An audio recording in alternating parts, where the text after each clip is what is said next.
Jornal Câmara dos Deputados. Rodrigo Maia quer votar reforma política ainda neste semestre. Debatedores defendem projeto que cria a Polícia Penitenciária. Partidos de oposição questionam no Supremo a lei da terceirização. Boa noite. O partido Rede e Sustentabilidade ingressou com uma ação direta de inconstitucionalidade contra a lei da terceirização, sancionada na semana passada pelo presidente Michel Temer. Segundo o partido, a lei é confusa e traz insegurança jurídica para o trabalhador, o empresariado e o setor público. A Rádio Câmara tem mais informações sobre a questão. Acompanhe. O líder do PT na Câmara, deputado Carlos Zaratini, de São Paulo, informou que o partido também irá contestar a lei no STF. Ele afirma que, ao sancionar o texto aprovado pelos deputados, o presidente da República descumpriu um acordo. O presidente Temer descumpriu uma proposta que havia feito de que haveria uma negociação com as centrais sindicais sobre o projeto 4330 que está no Senado e que seriam colocadas garantias, algumas garantias aos trabalhadores. Então houve um descumprimento da palavra do governo. Então isso é muito grave. A sanção também foi criticada por centrais sindicais. Em nota, o presidente da Força Sindical, deputado Paulo Pereira da Silva, do Solidariedade de São Paulo, também reforça que o movimento sindical está em processo de negociação com o Senado para aprovar um projeto de terceirização que garanta mais direitos aos trabalhadores. Um dos principais defensores do texto aprovado, deputado Alfredo Kaifer, do PSL do Paraná, no entanto, afirma que o texto que foi aprovado na Câmara é melhor do que o que está sendo debatido no Senado. Principalmente porque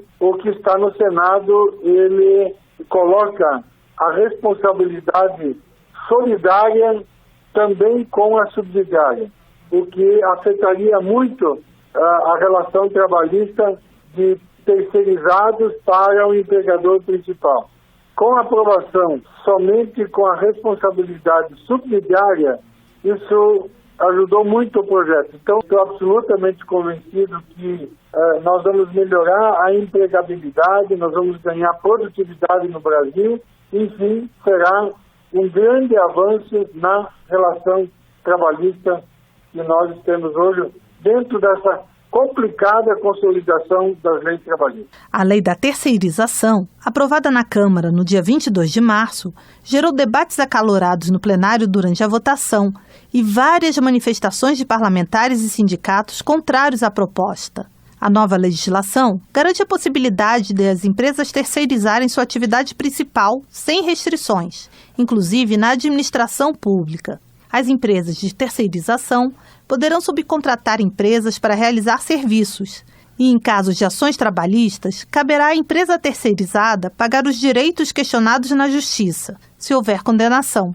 Apenas se ela não tiver bens suficientes, a contratante do serviço poderá ser acionada para pagar os direitos trabalhistas contestados na Justiça. O texto foi sancionado com 3 vetos, mas o deputado Alfredo Kaifer avalia que eles não alteram a essência do projeto. O principal trecho vetado por Temer permitia a extensão do prazo de 270 dias dos contratos temporários ou de experiência. Segundo o governo, isso abriria a possibilidade de prorrogações indefinidas do contrato temporário. Os outros vetos, segundo a justificativa, são relativos a trechos que já repetiam itens da Constituição. Com a colaboração de Ana Raquel Macedo, da Rádio Câmara de Brasília, Mônica Tati. Agricultura. Valdir Colato, do PMDB de Santa Catarina, questiona a decisão do Supremo Tribunal Federal que reconheceu a constitucionalidade da contribuição do empregador rural como pessoa física ao Fundo de Assistência ao Trabalhador Rural, o FUNRural. Para ele, a decisão cria insegurança jurídica. O deputado argumenta que haverá uma bitributação, porque atualmente o agricultor empregador já desconta na folha o INSS e o FUNRural dos empregados. Portanto, para ele não faz sentido que o agricultor pague novamente a contribuição. Valdir Colato lembra que o assunto é discutido há mais de 10 anos e que outras decisões na Justiça foram contrárias ao entendimento do Supremo. Economia. Para Harold de Oliveira, do PSC do Rio de Janeiro, é preciso debater com urgência uma possível privatização da Empresa Brasileira de Correios e Telégrafos. Ele lembra que os prejuízos na organização já chegam a 2 bilhões por ano. Esses números, avalia o deputado, indicam que a instituição precisa de subsídios do governo, o que para ele prejudica o orçamento público. Harold de Oliveira defende a privatização dos Correios, argumentando que a empresa está ultrapassada pelas novas plataformas tecnológicas e, por isso, necessita de uma gestão privada por sua relevância social. A empresa Furnas Centrais Elétricas completa 60 anos e está presente em 15 estados e no Distrito Federal. Newton Cardoso Júnior, do PMDB de Minas Gerais, destaca que a empresa é responsável pela expansão do setor elétrico nacional, com 20 usinas hidrelétricas, 2 termoelétricas e 3 parques eólicos. Ele salienta que as usinas em Minas Gerais correspondem a 80% da geração de energia que o grupo realiza. Segundo Newton Cardoso Júnior, Furnas é a pioneira nas bases que asseguram o desenvolvimento sustentável com energia limpa e renovável. Norma Ayub, do Democratas, relata que entregou na última semana um dossiê ao juiz federal Sérgio Moro, responsável pelas ações da Operação Lava Jato, com denúncias sobre a sonegação fiscal por empresas ligadas à cadeia do petróleo que opera no Espírito Santo. Segundo a deputada, os documentos foram elaborados a partir da conclusão dos trabalhos da CPI da sonegação e também da Operação Derrama, deflagrada pela Polícia Civil e pelo Ministério Público Capixaba em 2012. Norma Ayub avalia que o material pode colaborar com as investigações. Desenvolvimento Regional. A Feira Tecnológica Campus Party será realizada pela primeira vez em Salvador em agosto. Bebeto, do PSB, ressalta que o evento trará resultados positivos para a Bahia. O evento terá palestras, workshops, apresentação de projetos, maratona de negócios e outras atividades. Segundo o deputado, a feira deverá proporcionar cerca de 250 horas de atrações ao público. Vicentim Júnior, do PR, faz um balanço de seu primeiro mandato como deputado federal. Ele informa que, por meio de emendas parlamentares e outras ações, beneficiou 89 municípios do Tocantins. Entre as principais conquistas, ele destaca avanços principalmente na infraestrutura do Estado. O Partido da República nos deu a missão honrosa de poder representá-lo na Comissão Mista de Orçamento e ali nos permitiu dar segurança orçamentária a obras importantíssimas que traçam o eixo norte e sul do meu estado. Quando aqui falo da Belém-Brasília, BR-153, quando falo da BR-010, aonde nos permitiu colocar 15 milhões de reais de orçamento suplementar, me permitiu colocar mais 20 milhões de reais na BR-242. Essa semana, por exemplo, a tão sonhada Ponte de Xambioá, hoje foi pedido o empenho do DENIT Tocantins, do DENIT Brasília, e esse empenho deve sair hoje ainda à noite. Vicentinho Júnior destaca que também priorizou a segurança pública. Segundo o deputado, a bancada do Tocantins destinou, em 2017, emendas de 84 milhões de reais para o combate à criminalidade. Ele registra que esses avanços só foram possíveis graças ao trabalho em conjunto de senadores, deputados federais e o governo estadual. Julião Amin, do PDT, elogiou o trabalho realizado pela administração do Maranhão, que, segundo o deputado, criou diversos programas sociais que visam melhorar a vida da população. Entre eles, o congressista informou que o programa Mais EDH beneficia mais de 2.000 famílias de 30 municípios com menor índice de desenvolvimento humano. Ele acrescentou o empenho do governo em melhorar a educação. O governador criou o programa Escola Digna, e que tem sido um grande avanço na educação do nosso estado, é uma revolução reconhecida e aplaudida por toda a sociedade, e que o governador, até o final do ano, vai entregar 570 escolas reformadas, totalmente reconstruídas, e outras 300 novas construções até o final de 2018, substituindo escolas de taipas. A partir de 1º de maio deste ano, o professor, 40 horas aulas, vai receber o maior salário deste país. Isso mostra realmente o compromisso do governador com a educação. Em seu discurso no plenário, Julião Amin também analisou os efeitos das reformas trabalhista e previdenciária. Em seu entendimento, é preciso fazer uma reflexão profunda sobre os dois temas para não retirar direitos dos trabalhadores, especialmente dos rurais e dos policiais. Bom Gás, do PT do Rio Grande do Sul, voltou a criticar a proposta de reforma da Previdência. Ele considera um equívoco as mudanças relacionadas à mulher, tanto do campo quanto da área urbana. Para o parlamentar, a medida também afeta os trabalhadores rurais, os professores, os que atuam na segurança pública e os jovens. Cabo Sabino do PR do Ceará avalia que a Polícia Rodoviária Federal e a Polícia Federal devem ter tratamento diferenciado na reforma da Previdência. Segundo ele, os policiais rodoviários chegam a trabalhar por 24 horas sem parar, além de ser uma polícia atuante no combate à pedofilia, à prostituição e até mesmo ao crime florestal. Ele ressalta que a Polícia Federal também precisa ser valorizada pelo trabalho exercido. Cabo Sabino faz um apelo para que o relator da reforma da Previdência tenha a sensibilidade de ver as especificidades dessas profissões ao tratar do tempo de aposentadoria e contribuição. Segurança Pública. Em debate no plenário da Câmara sobre o sistema penitenciário brasileiro, deputados, procuradores e agentes defendem a votação de proposta que cria a Polícia Penitenciária. Uma proposta de emenda à Constituição que prevê a criação da Polícia Penal está pronta para votação em plenário. Ouça mais detalhes na reportagem. A transformação do agente penitenciário em polícia penal foi o principal ponto discutido em comissão geral sobre o sistema prisional brasileiro realizada na Câmara dos Deputados. Agentes, procuradores de justiça, delegados e deputados presentes ao debate defenderam a aprovação pela Casa de uma proposta de emenda à Constituição que cria as polícias penitenciárias federal e estadual. O objetivo é liberar as outras polícias, como a civil e a militar, das atividades carcerárias. O deputado Lincoln Portela, do PRB de Minas Gerais, que sugeriu o debate e é presidente da Frente Parlamentar em Defesa dos Agentes Penitenciários, foi um dos que defenderam a aprovação da PEC. Na crise carcerária, a própria imprensa brasileira, às vezes por falta de informação, lamentável, os chamou de carcereiros. Nada disso.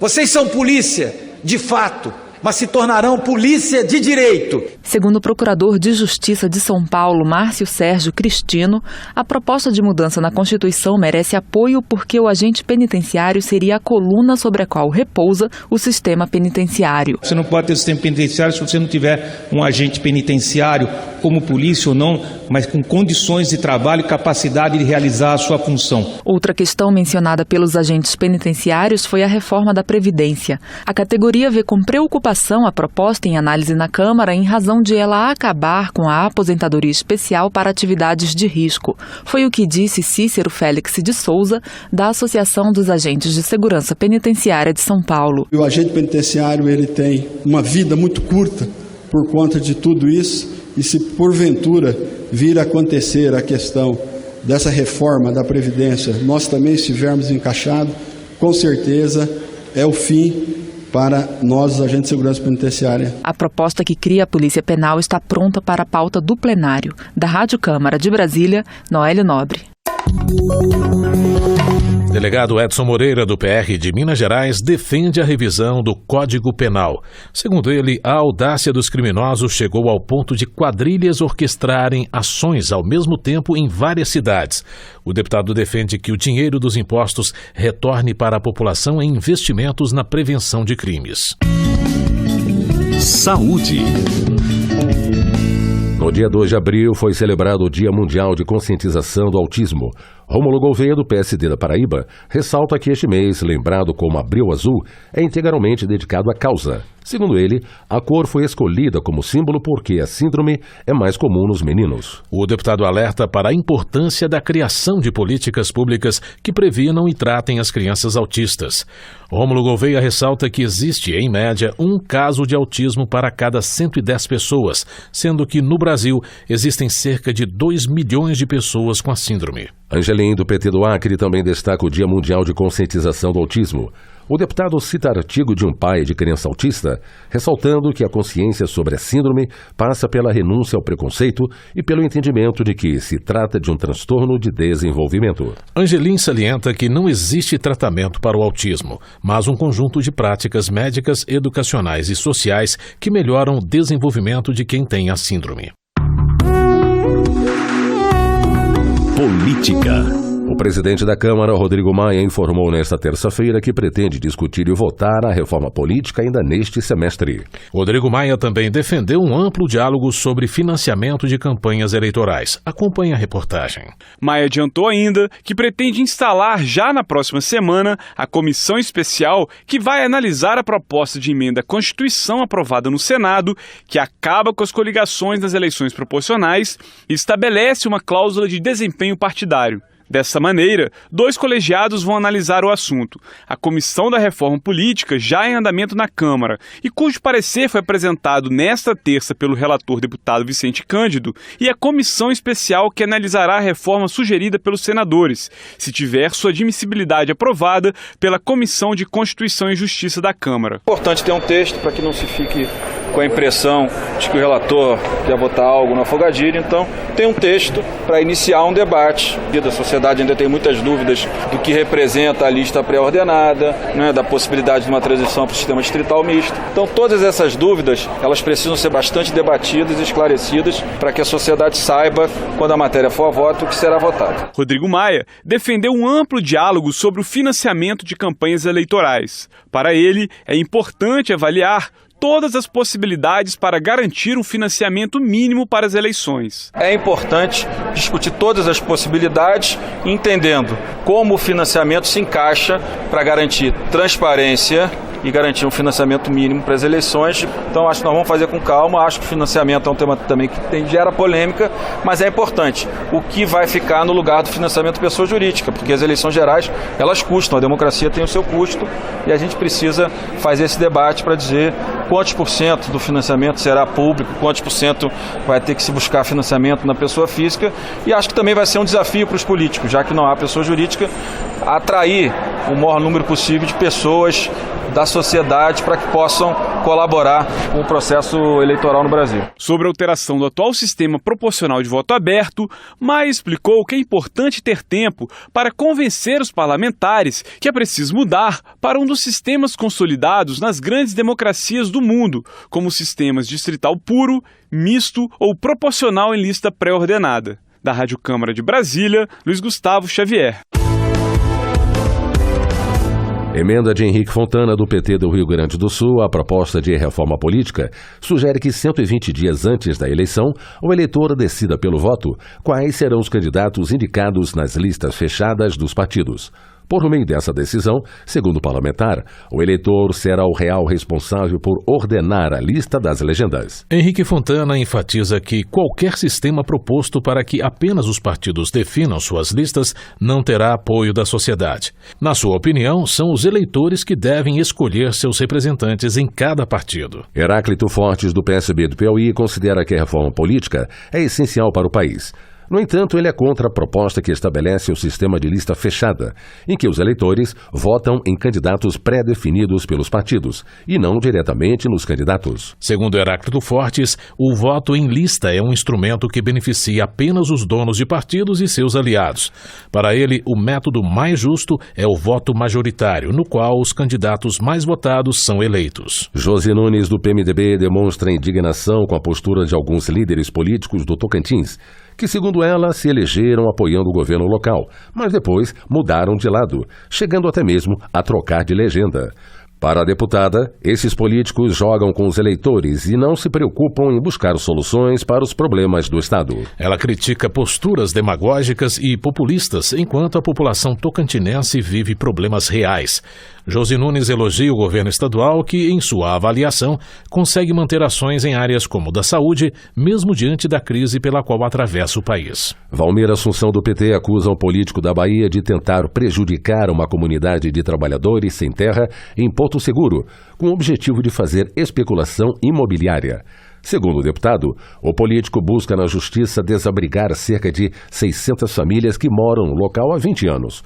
Ele informa que na região já existe energia elétrica, escola, igrejas e agroindústrias. Últimas notícias.